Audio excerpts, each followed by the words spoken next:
Assalamualaikum warahmatullahi wabarakatuh. Perkenalkan, nama saya Putri Arvita Oktavia dari kelompok 2. Di sini saya akan mempresentasikan mata kuliah Etika Profesi Teknologi Informasi dan Komunikasi mengenai illegal content. Sebelum saya mempresentasikan, saya akan memperkenalkan dulu anggota kelompok 2, yaitu ada Bagas Kurniawan, Eli Yulianingsih, Putri Arvita Oktavia, yaitu saya sendiri, dan Shindia Melia Putri. Teori cybercrime. Cyber bermakna dunia maya, dan crime bermakna kriminal atau perbuatan yang melanggar norma.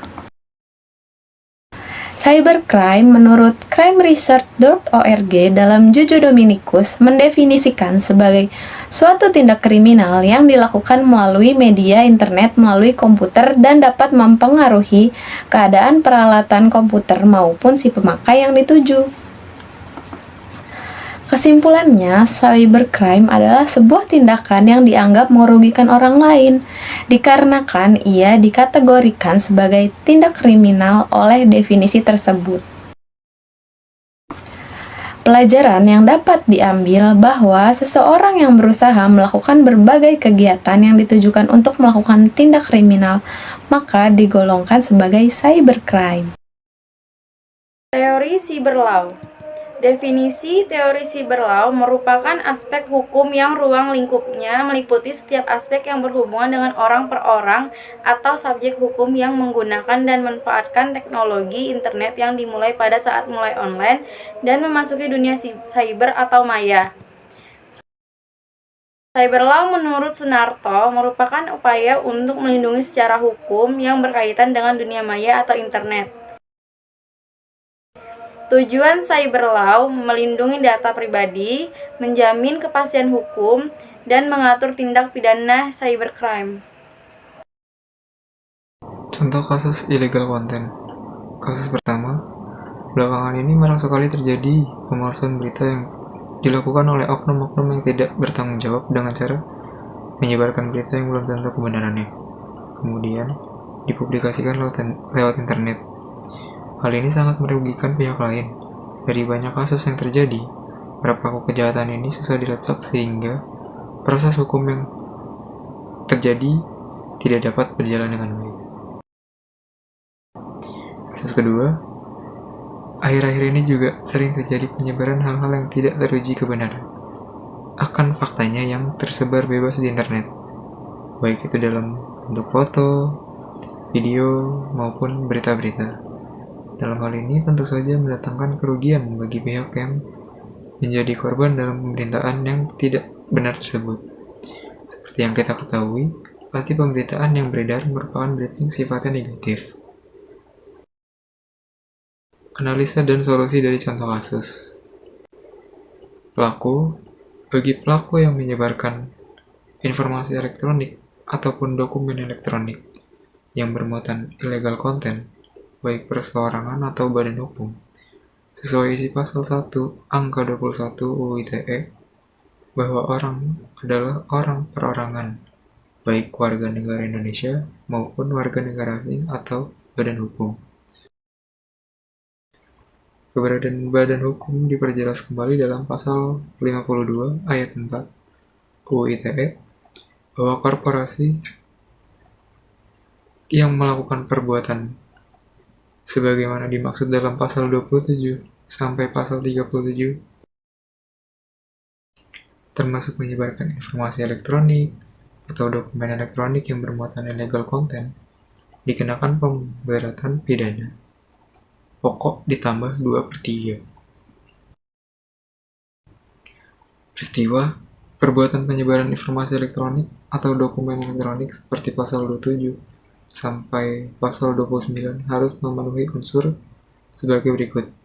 Yang pertama itu illegal content, seperti penghinaan, pencemaran nama baik, pelanggaran kesusilaan, berita bohong, perjudian, pemerasan, pengancaman, menimbulkan rasa kebencian atau permusuhan individu, ancaman atau kekerasan menakut-nakuti secara pribadi.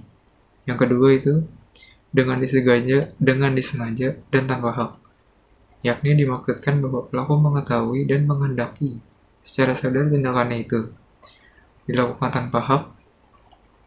Pelaku secara sadar mengetahui dan menghendaki bahwa perbuatannya mendistribusikan dan mentransmisikan atau membuat dapat diaksesnya informasi elektronik atau dokumen elektronik adalah memiliki muatan melanggar kesusilaan, dan tindakannya tersebut dilakukan tidak legitimate interest.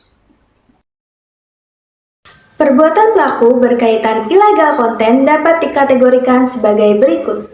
Yang pertama, penyebaran informasi elektronik yang bermuatan illegal konten. Kedua, membuat dapat diakses informasi elektronik yang bermuatan illegal konten. Ketiga, memfasilitasi perbuatan penyebaran informasi elektronik, membuat dapat diaksesnya informasi elektronik yang bermuatan illegal konten atau berkaitan dengan pasal 34 Undang-Undang ITE. 4. Tidak memasang gambar yang dapat memancing orang lain untuk merekayasa gambar tersebut sesuka hatinya. 5. Memproteksi gambar atau foto pribadi dengan sistem yang tidak dapat memungkinkan orang lain untuk mengakses secara leluasa. 6. Melakukan modernisasi hukum pidana nasional beserta hukum acaranya yang diselaraskan dengan konvensi internasional yang terkait dengan kejahatan tersebut. 7. Meningkatkan sistem pengamanan jaringan komputer nasional sesuai standar internasional.